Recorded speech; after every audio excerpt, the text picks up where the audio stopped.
Hi there. So today we're going to be walking through how to install Python 3 on a macOS. So the first thing that we're going to need to download is obviously Python 3. So the link will be in the description, but if you just come to python.org/downloads, you'll see that there'll be a button here that says download Python 3. Whatever. It might be a little bit higher than this by the time that you get there, but as long as it's 3 dot something, you're in the clear. So just go ahead and download that. That'll pop up in your downloads when it's done downloading. And we just go ahead and click it. It should be a package file. And just basically go through the steps here. So we just go ahead and hit continue. Continue, and agree. And then we can go ahead and hit install.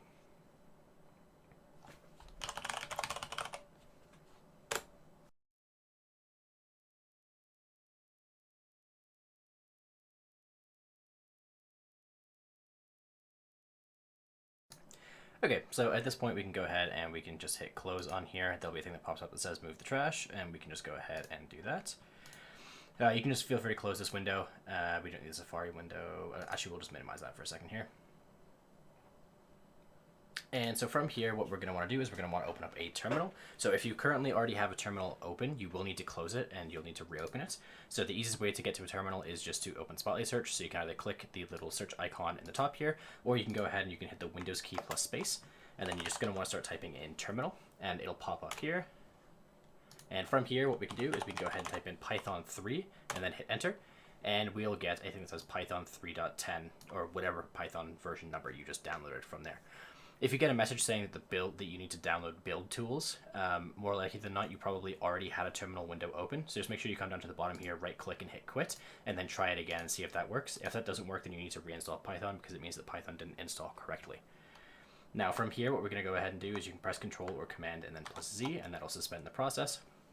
And from here, what we need to check as well is that pip installed. So pip is the package manager for Python 3, and pip is used to install a ton of packages. And so the way that we check if it's installed is we can type in pip3 and then just hit enter. And if that pops up with a bunch of commands, then it means that we have installed it correctly. So if you see in any guides, they might say something like pip install numpy, for example. You're just going to want to make sure that you have, you're just going to want to make sure that when you're actually typing that command out, you want to make sure that you add a 3 to the end of where it says pip there. Python comes pre-packaged with macOS, so you just want to make sure that you actually type in pip3 to make sure that specifies that you're using the right version of Python to install it to.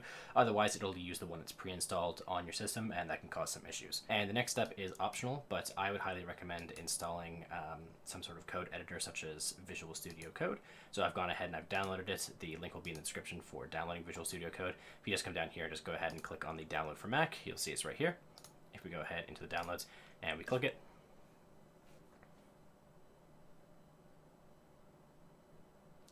it'll just go through and verify. It'll also give you a warning and say that this file was downloaded from the internet, just like that.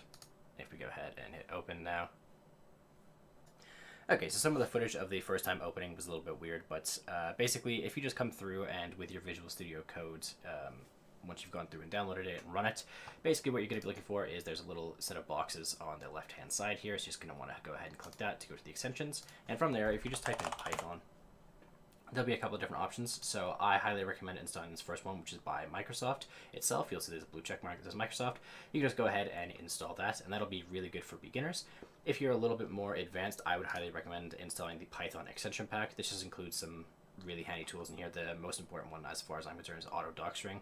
This will automatically do things like generate docstrings based on the arguments of your classes and stuff like that. If none of that makes any sense, don't worry about it. Just install the regular Python version if you're a beginner, and if you're a little bit more advanced user, go ahead and install this Python extension pack. It comes with some good stuff. So yeah, once you've gone ahead and did that, you can verify everything is working by just coming into a folder, opening up a new file. Just call it whatever you want. So I'll call it test.py. And in here, whenever I'm going through and trying to type anything out, you'll see in the bottom it'll say Python, and it'll say whichever Python version I'm running.